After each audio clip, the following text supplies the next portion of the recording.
Do you know that the Tata Group consists of 30 companies with a combined market cap of roughly 20 lakh crores and close to 1 million employees worldwide, making it the country's biggest conglomerate. पूरे देश की शान है टाटा, तो एक video तो उन पे भी बनता है. Welcome to another video on Ticker Tape, guys. Today I'll be talking about the 5 biggest companies of the Tata Group by market cap, and in the end we'll also compare these companies on the basis of 10 to 12 quantitative metrics like revenue, profitability, valuation, etc. So without any further delay, let's get this video started. I am sure that every single Indian has used some Tata product or service at least once in their life. Right from its inception in 1868 by Jamsetji Tata, the company has been passed over generations to visionaries who ensure that the company is at the forefront of innovation, disruption, and philanthropy. Let me highlight these points by giving you some examples of their work.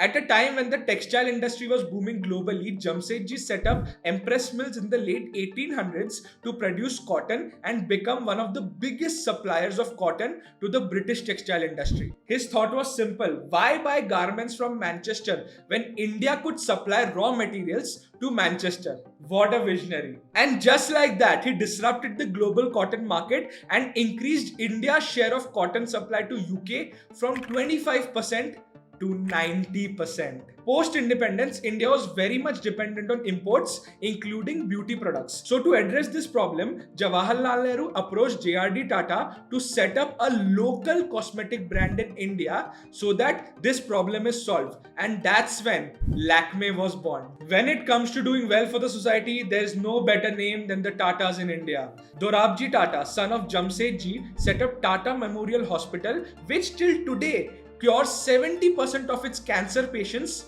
free of cost. In fact, the former president of India, K.R. Narayanan, while giving a medal to Ratan Tata, said that he went to college on scholarship which was provided by Tata. That's the level of philanthropy that's prevalent among the Tatas. Apart from this, the Tatas are also responsible for setting up Air India, India's largest steel manufacturer TISCO, and Jamshedpur, the city in Jharkhand, is also named after Jamsetji Tata. So clearly the legacy of Tatas is such that it has been carried from one generation to another. One of the biggest strengths of the Tata Group is its brand itself. There's so much trust with the Tata Group that they can sell anything and people will end up buying it. Apart from that, Tatas have also created a vertically integrated business for a lot of its products so that they own most of its value chain. They have already done this with their tea business, and now in its new venture of electric vehicles, they are doing the same with their One Tata approach. Battery भी वही बनाएंगे, गाड़ी का software भी वही देखेंगे, और Tata Motors गाड़ी तो बना ही रहे. Now that we have an understanding of the Tata Group, it's time to quickly introduce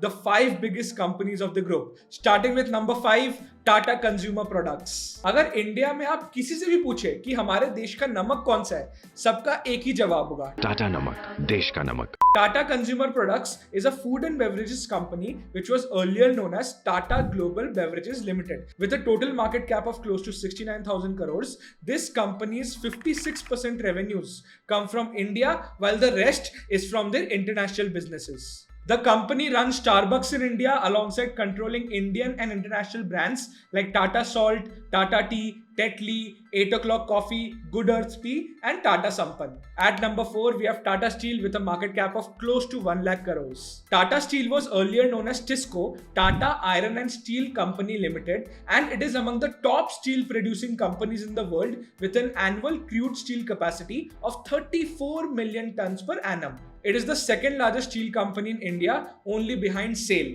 It is one of the world's most geographically diversified companies with operations in 26 countries, including Netherlands and UK. Guys, I have already spoken about Tata Steel in detail in a previous video. You should find the link here. With a market cap of close to 1.5 lakh crores, Tata Motors is the third company in today's list. Tata Motors is a leading global manufacturer of cars, utility vehicles, buses, trucks, and defense vehicles. The company owns Jaguar and Land Rover, which is the biggest auto manufacturer in the UK, and also operates Daewoo, the second largest commercial vehicle manufacturer manufacturer in South Korea. In India, Tata Motors is a market leader in commercial vehicles and it is one of the biggest players in the passenger car segment. In the recent times, Tata Motors has actually transformed their entire brand.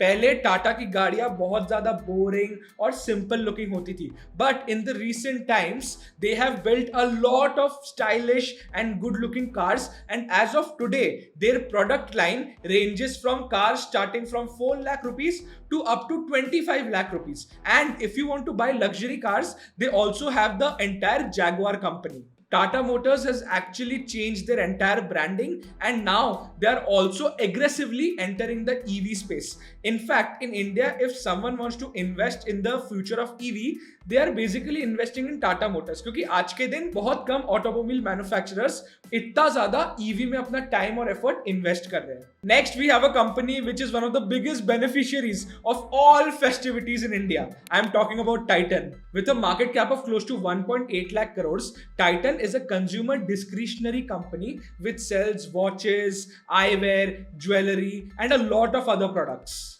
Although Titan started as a watch manufacturer, today its biggest source of revenue is their jewelry business. Titan is the largest branded jewelry maker in India with more than 80% of its total revenues coming from the jewelry segment. And last, at a massive market cap of close to 12 lakh crores, Tata Consultancy Services is the biggest company of the Tata Group. TCS is an IT services provider and currently it is the second highest valued company in the Indian stock market. It is also the second biggest IT company in the world after Accenture. It employs over 500,000 people, making it one of India's biggest private sector employee, and it also generates 70% of the total dividends of the Tata Sons Group. Guys, every country has that one industry which is recognized globally for its competence. US has their tech companies, China has their manufacturing capacity, and India has their IT services companies. And TCS, being the biggest IT company of a country which is recognized globally for its IT companies,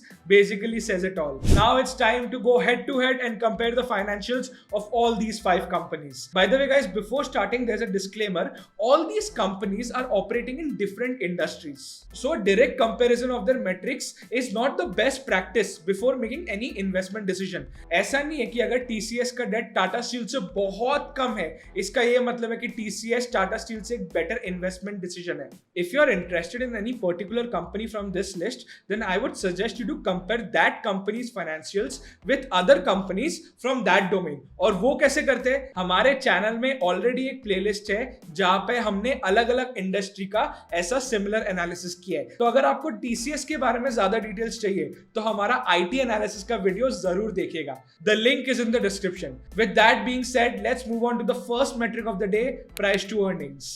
अगर आपने हमारे पहले के videos देखे हैं तो आपको already पता है कि प्राइस टू अर्निंग्स क्या है. It is the price that investors are willing to pay for 1 rupee of the company's earnings. The formula for P ratio is price per share divided by earnings per share. So a higher P denotes that you as an investor have to pay a higher price for that company's earnings. So lower the P, better in this case.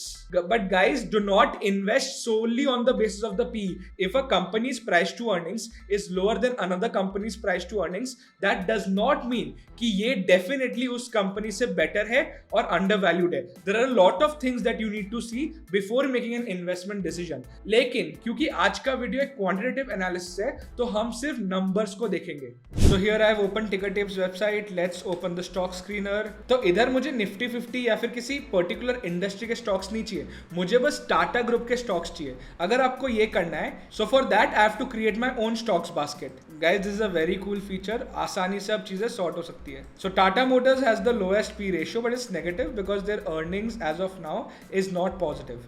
So lower the P ratio, better, but negative नहीं होना चाहिए. So Tata Motors will only get 1 point in this round. Tata Steel will get 5 points. Tata Consultancy Services will get 4 points. Tata Consumer Products will get 3 points. And Titan Company, for its high P of 95, will get 2 points. Next, we have return on equity, which is the profitability ratio. It basically tells you how efficiently a company uses the shareholders' equity to create profit. The formula for ROE is net income divided by total shareholders' equity. Higher the ROE, better for any company. So here I can see that TCS has the highest ROE, 43.32%. That's very impressive.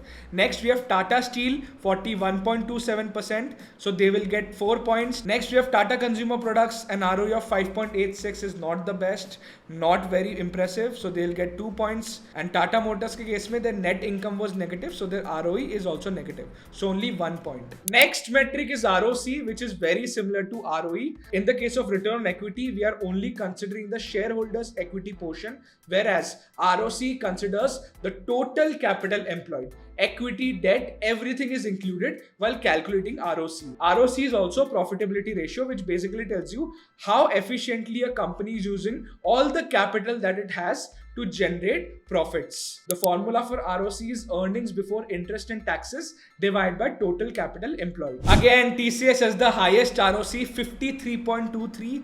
Clearly, the last 1 year has been impressive. Tata Steel also has a very high ROC, 29.03. So close third, they'll get 3 points. Whereas Tata Motors again only gets 1 point in this round. Very low ROC of 1.29. Next up, we have the leverage ratios. These ratios assess a company's ability to meet all its financial obligations. The first ratio in this list is interest coverage ratio. Interest coverage ratio basically tells us how easily a company can pay interest on its outstanding debt. So if a company's earnings are way higher as compared to their total interest, उस साल वो easily अपना interest pay कर सकते हैं. So the formula for interest coverage ratio is EBITDA divided by total interest expense. Here again, Tata Motors is the worst performing company with an interest coverage ratio of just 0.25. So their EBITDA last year was lower than their total interest expense. That's not very healthy, guys. So they'll again get 1 point in this round, whereas TCS with an interest coverage ratio of 66.93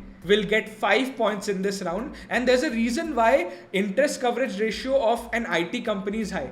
These are all services company. Think of these companies as agencies. They are providing a service to the company and against that they are getting a fixed pay. तो इस case में ज़्यादा debt की ज़रूरत नहीं है.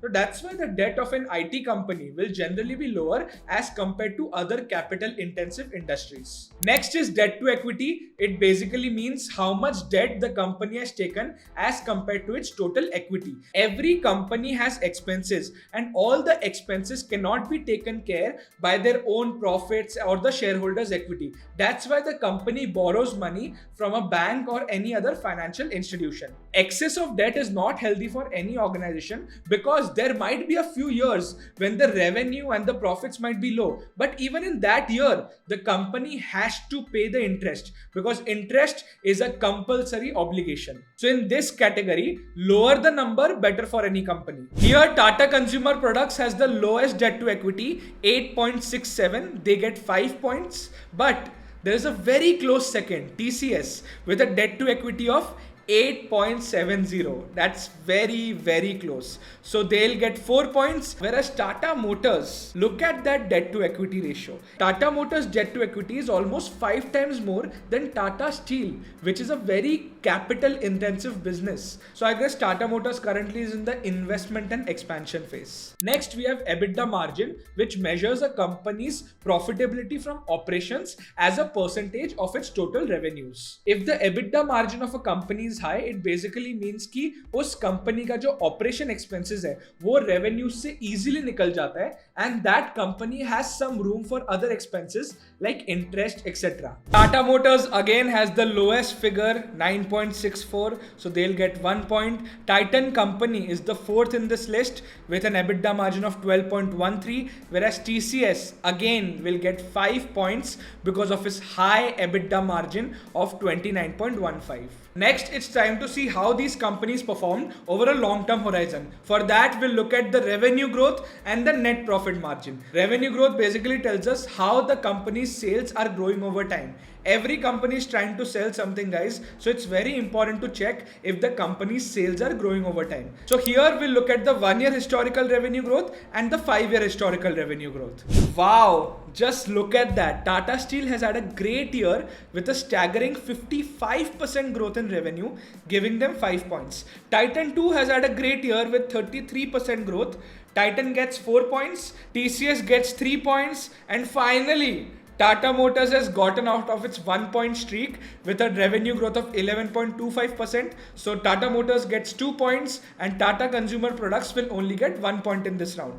Moving on to the 5-year historical revenue growth. Again, Tata Steel is the winner with a revenue growth of 16.87. They'll get 5 points. Titan Company is a very close second with a 5-year historical revenue growth of 16.85%. They get 4 points. And Tata Motors is back, guys, with a 5-year historical revenue growth of 0.72%. They will only get 1 point in this round. Moving on to the last metric of the day, I cannot stress how important this metric is. I am talking about the net profit margin. A lot of companies can sell their products and services, but if those sales are coming at high costs and high interest expenses, then in the long run, their profitability will be impacted. That's why we should always look at the net profit margin. The formula is revenue minus all the costs divided by revenue. Simple. In the last 1 year, TCS has the highest net profit margin, almost 20%. Tata Steel is the second in this round with a net profit margin of 16.31. They get 4 points. And Tata Motors, again, because the company was not profitable in the last 1 year, their net profit margin is also negative. So here they again get 1 point. If we look at the 5-year average, the results are very similar. Tata Consultancy Services again is the clear winner with a 5-year average of 20%. They get 5 points. Tata Steel is again the second. They'll get 4 points. Whereas Tata Motors again has a negative figure. So they'll only get 1 point in this round. Okay guys, we are now done with all the 10 metrics of the competition. And now it's time to reveal the final winner. Finishing it at 5th place is obviously Tata Motors with just 11 points. A very poor performance. At number 4, we have Tata Consumer Products, which managed to gather 27 points. And now for the 3rd place. Titan fought a very tough battle and they deserved the 3rd position with a total of 30 points. And finally, it's time to reveal the winner of today's competition. With a total of 43 points, the company with the best metrics in the Tata Group is none other than Tata Consultancy Services. Again, this was not a surprise, guys. They led in most of the metrics and in the end, they emerged as the winner. Alright guys, that was the end of this video. I hope you got a lot of new information about the Tata Group after watching this video. If you found anything valuable here, then please hit the like button. And if you haven't subscribed to our channel yet, then please do. We post a video every single day so that you can become more financially aware and make better investment decisions. आज के लिए इतना ही. This is Anshuman and I'll see you guys in the next video.